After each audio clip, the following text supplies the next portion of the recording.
conferencia Leptospirosis humana va a ser brindada por el doctor José Emilio Peñate Polanco, que tengo el gusto de que estemos juntos en la directiva. Él es el director de Archivos y Escrutinios de la Junta Directiva. Él es salvadoreño, pediatra, graduado en la Universidad de El Salvador y profesor de pre y posgrado de pediatría en la Universidad de El Salvador, y es el jefe del departamento de pediatría de la Universidad de El Salvador. Doctor Peñate.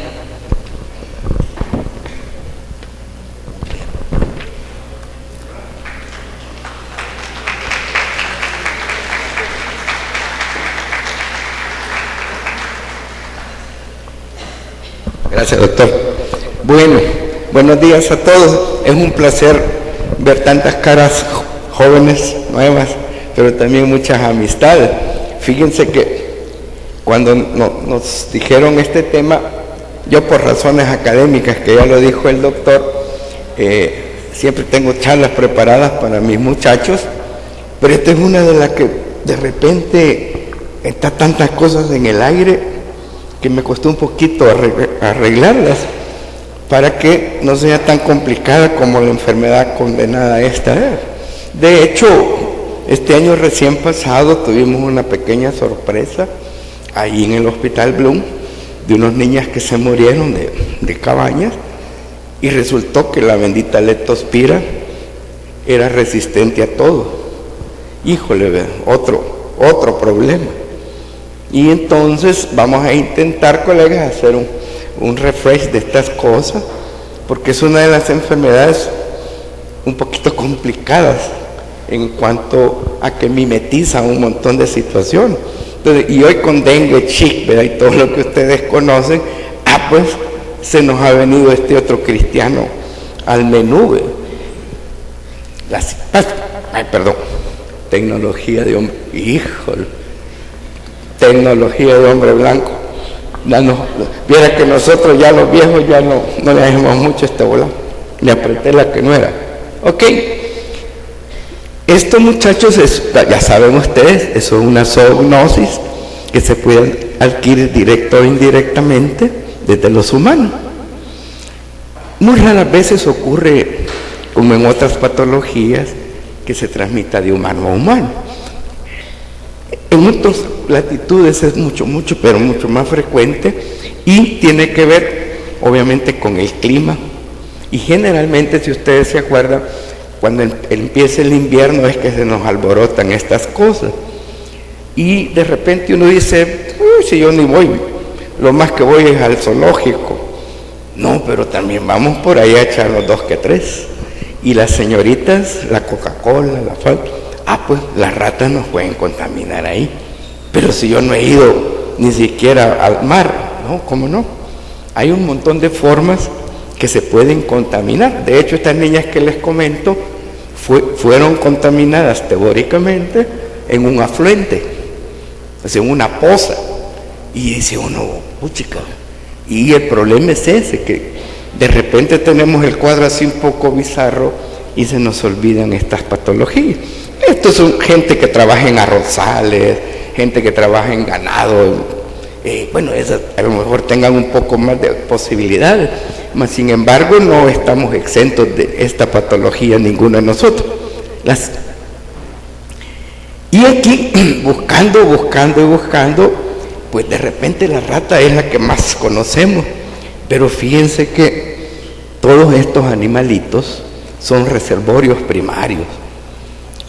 Claro, la más frecuente es que sean las ratitas, pero el problema es que tenemos un montón de tipos de leptospira, canícula, el rato, y esta es la que más conocemos, la icterohemorrágica.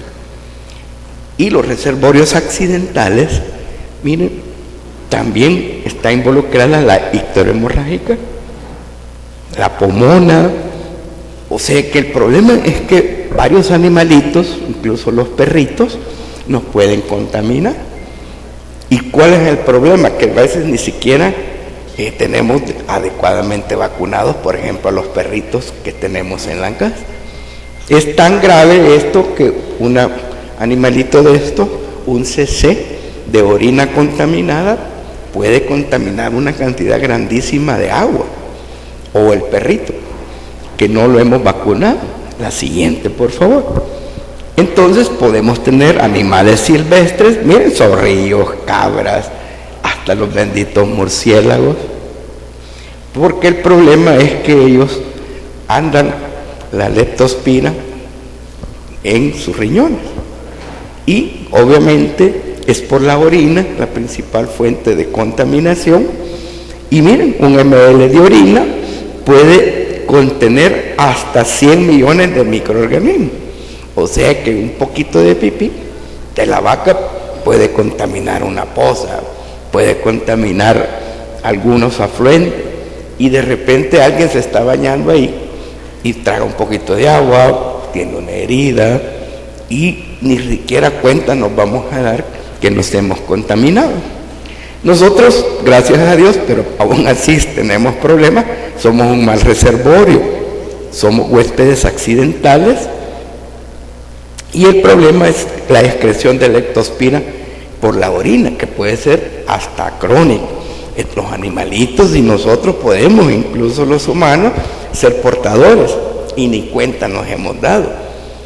¿Y por qué? Porque la leptospira tiene una de sus toxinas, la habilidad por las células endoteliales, sobre todo de riñón. Sin embargo, se puede ir a depositar a cualquier célula endotelial de nuestro cuerpo, y ahí es donde se disemina a hígado, corazón, riñones. Entonces, la infección en humanos y animales es por contacto directo, con orina, con materiales fecales, fluidos. Por ejemplo, los señores veterinarios que atienden a las vacas se pueden contaminar si ellos no tienen las suficientes medidas con los líquidos placentarios. Pero ven siempre la descarga urinaria, que es lo que contamina el ambiente. ¿Y por qué razón en el invierno se nos dispara? Porque empieza a llover y hay inundaciones y las ratas migran a las casas. Entonces, hablando un poquito de la patogenia, ingresa por la piel o mucosa y tengo yo una bacteremia, lo cual, compañeros, en algunas personas puede pasar hasta inadvertida. ¿Por qué? Porque no hay fagocitosis y por lo tanto no se elaboran anticuerpos.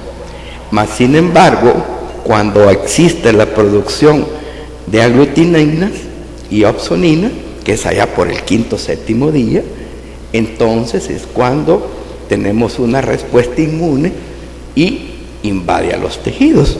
Generalmente se va a depositar al endotelio renal.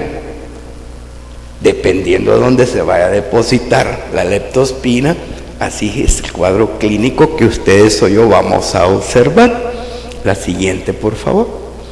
Entonces, muchachos, hablando un poquito, tengo yo la entrada de la leptospira, hay una septicemia, luego viene, cuando ya se deposita, una vasculitis, que puede ser en el riñón, en el hígado, en el corazón, pueden haber sangramientos porque puede haber una trombocitopenia, y ya vean ustedes que ya esto nos empieza a complicar el asunto, porque no solo eso produce, que está el dengue, el chictal, todo lo que ustedes conocen.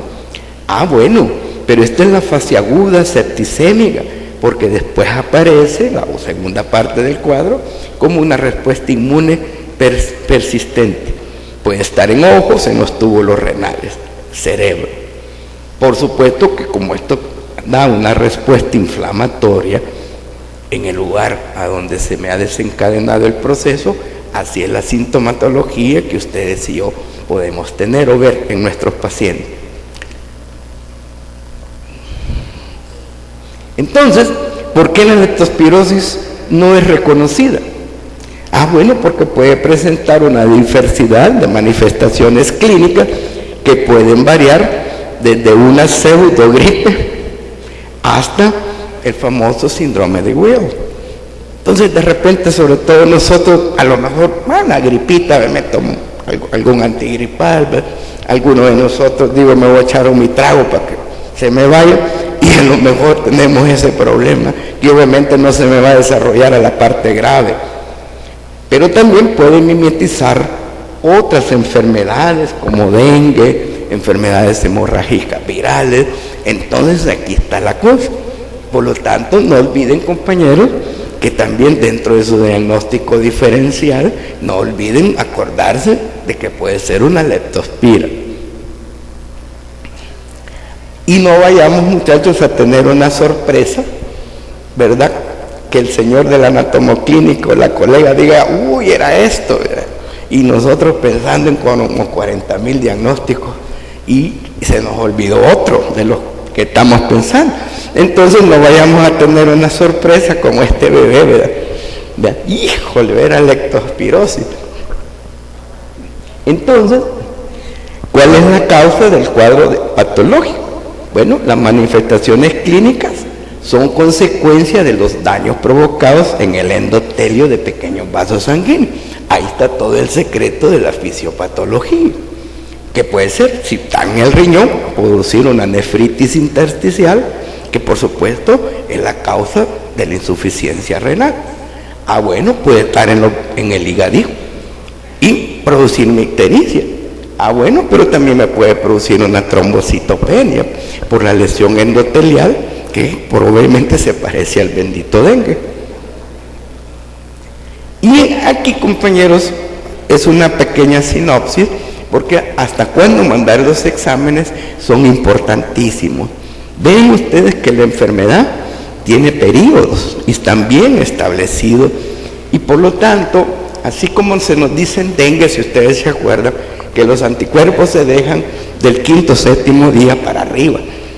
Igual aquí, tenemos un periodo de incubación, tenemos aquí las semanas, y en ese momento, en la primera semana, es el promedio agudo, ¿verdad? Que el paciente se siente mal, está con la fiebre.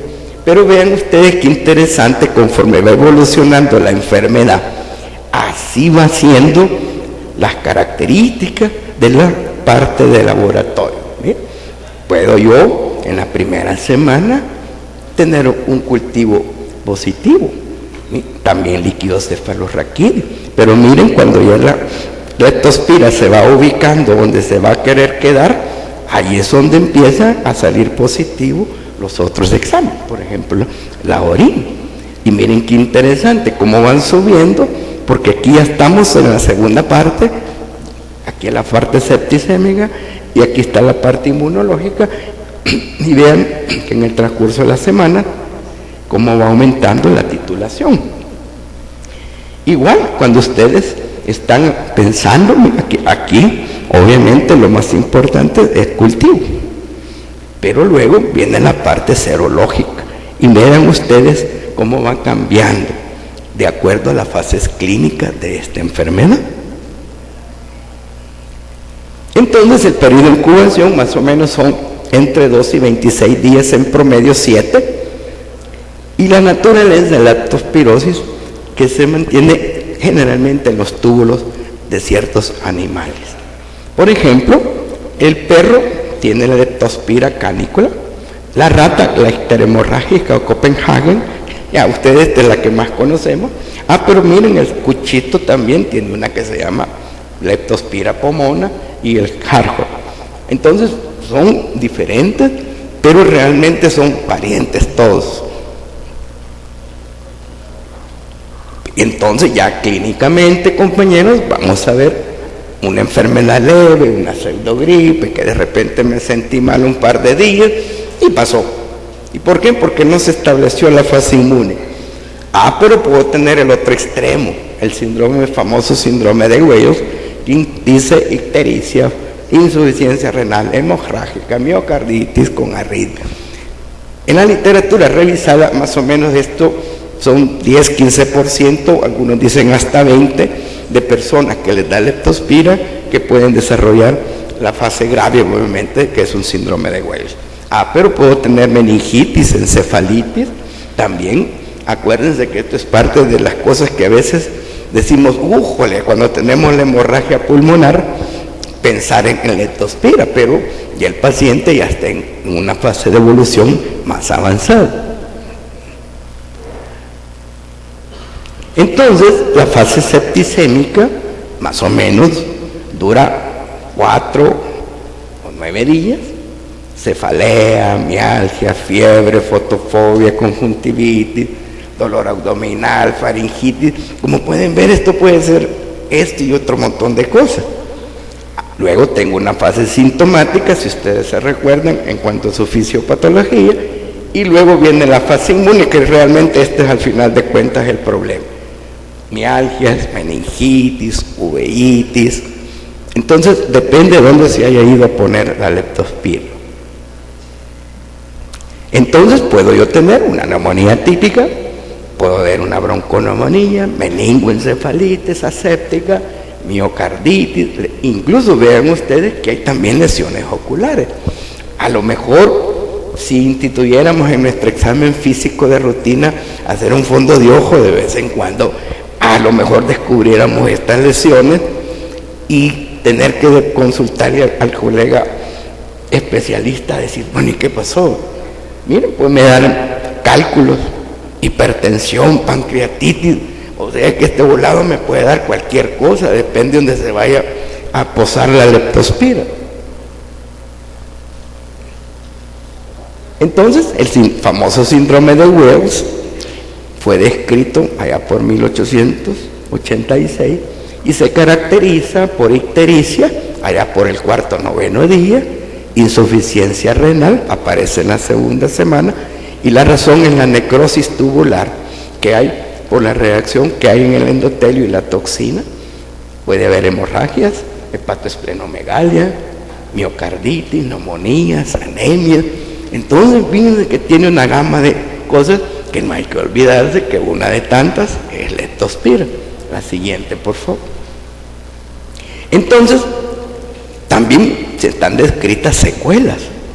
Miren, fatiga crónica. Puchica, no voy a acordarme de fatiga crónica, sobre todo con nuestros adolescentes y nuestros muchachos, ya nacieron cansados. Obviamente, no todos nacen con leptospirosis, pero de repente fatiga crónica. O síntomas neuropsiquiátricos que son secuelas, cefaleas, parestesias, parálisis, cambios de humor y depresión. Esto parece mi suegra. O a veces, si ustedes se recuerdan, cuando estábamos de turno en el Rosales, que llegaban esas señoras con neurosis supurada, hasta y les poníamos las alemanas famosas, y quizás la pobre señora, a lo mejor más de alguna de esas señoras que llegaban con la neurosis supurada para nosotros, a lo mejor más de alguna tenía este volado y ni cuenta nos dimos.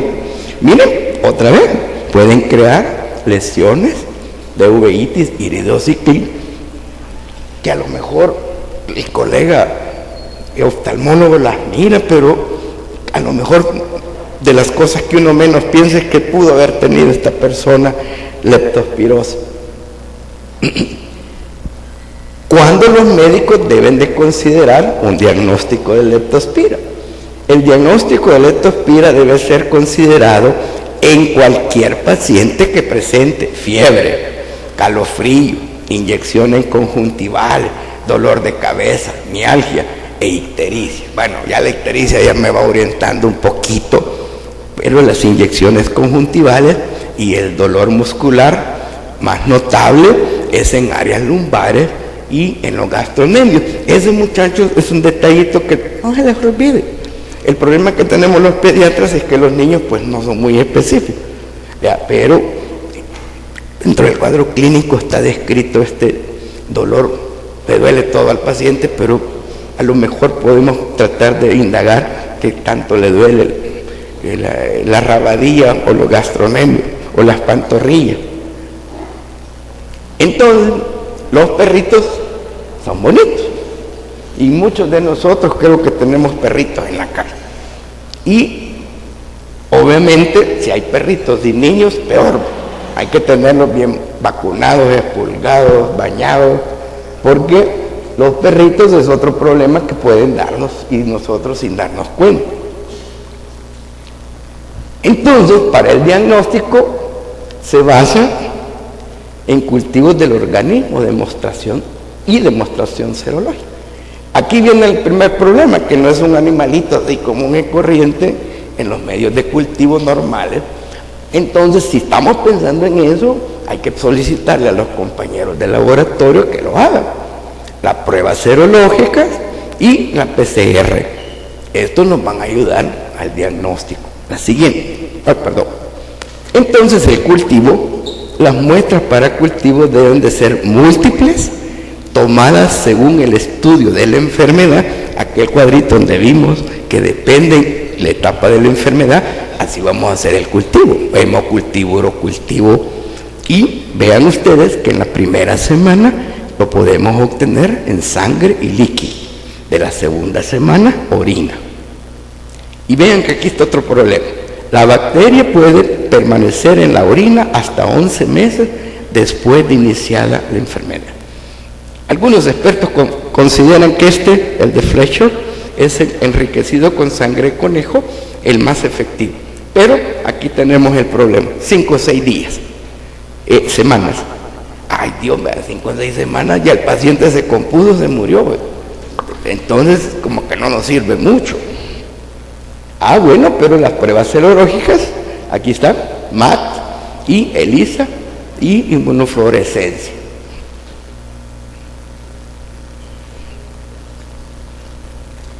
¿Qué métodos son usados para serodiagnóstico? Hay otra discusión. Dicen algunos que la más importante es la prueba de aglutinación microscópica llamada MAT, que es considerada la prueba de oro o la piedra angular. Esto, muchachos, acuérdense que es una leptospira, se parece al treponema y por lo tanto hay que pensar en esas cosas. Por ejemplo, algunos dicen que el campo oscuro funciona, otros dicen que no. Pero ven ustedes que cuando ustedes y yo mandábamos BDRL, siempre estábamos con eso de la dilución. Pues igual, vean ustedes que se considera positivo de diluciones entre 1 en 200 hasta 1 en 800, y si esto ve en aumento, mucho mejor. Podemos mandar ELISA, podemos mandar PCR y los cultivos y la microscopía de campo oscuro, que si ustedes están sospechando, hay que también orientar al laboratorio, porque no a todas las pruebas se le hace microscopía de campo oscuro, aunque para algunos no tiene tanto valor. Entonces, el otro problema es que tenemos serobares y especies. Estos se definen sobre la base a la similitud y diferencias antigénicas como las reveladas en la llamada prueba de absorción de aglutinación cruzada. Y aquí otro problema, son 200 serobares por lo menos patógenos que tenemos de esta bendita leptospira.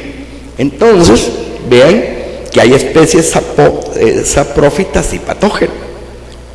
Entonces, obviamente la que nos da problemas es esta. Aunque estos, como podemos decir que son como que fueran huéspedes ahí, pero igual es un microorganismo que funciona como un antígeno. Los serobares son específicos con cada protectora. Entonces le va a quedar pobre el laboratorio si le ponemos el montón de serobares, pero no, identificarlos el montón.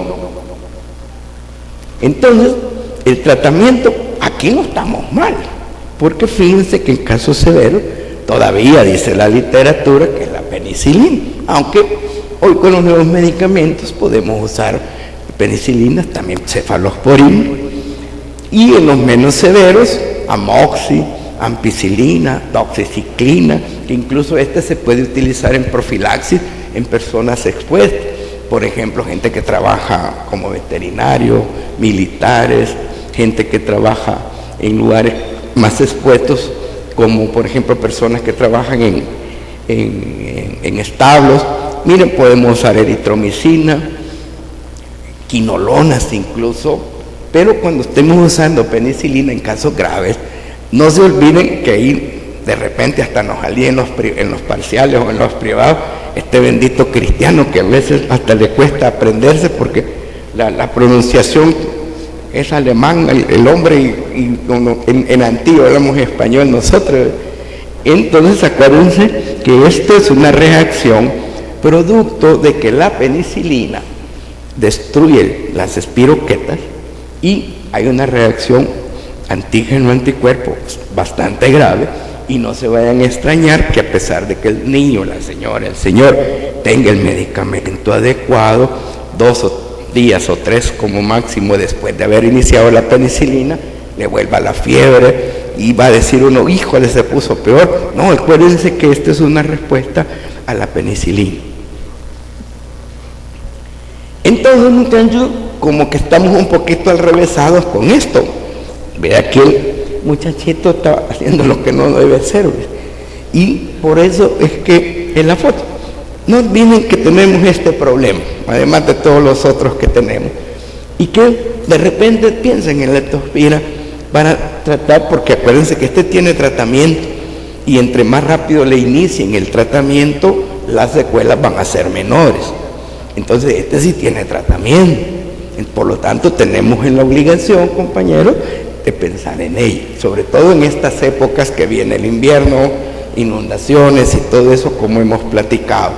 Pero también les puede llegar a consulta niños que de repente no tienen historia de nada.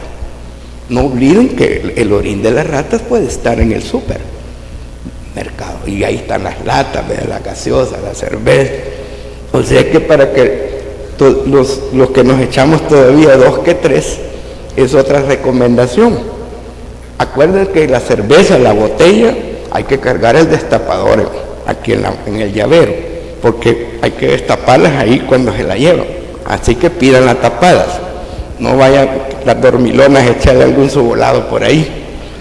Y si van a tomar latas, tienen que cargar, aunque sea de esos alcohol gel o de esos voladitos, o que las laven, porque de repente no las lavan, o de repente en un cafetín o algo. No, cuidado. Si yo no atiendo partos de vaca, no, ahí en la lata puede ser, o en un río, en una poza. Entonces siempre hay que pensar en esas posibilidades diagnósticas. Hemos querido, por supuesto, por los tiempos, hacer un refresh de esto y todas las posibilidades diagnósticas, pero no olviden que tiene tratamiento. De repente, acuérdense que hay veces uno como médico está un poquito en una encrucijada, si le doy o no le doy antibióticos. Tampoco le vamos a dar antibióticos a todas las gripes y cosas que hay. No, hagamos un poquito de clínica. Entonces, muchachos, hemos tratado de intentar de dar un panorama de esta otra enfermedad. Vean, no se vayan a afligir, dentro de poco vamos a tener otro invitado, que es el virus mayaro, que se parece al dengue, zika y todos esos que nos han venido ya en Brasil. Es cuestión de tiempo que nos vaya a venir ese volado aquí, más que ya vienen las Olimpiadas, igual se parece al dengue, al chiqui y todos esos volados. Entonces, compañeros, gracias por la atención. Fue idea hacer un poquito light esta cosa, pero que siempre no se olviden que podemos tener esto, y no se olviden de esa anécdota. Esas señoras que llegan con la neurosis supurada, según nosotros, y le ponemos la alemana, ¿qué tal y puede ser leptospira esta cosa? Entonces, gracias por la atención y esperamos que haya quedado por lo menos un poquito más claro esto. Sí.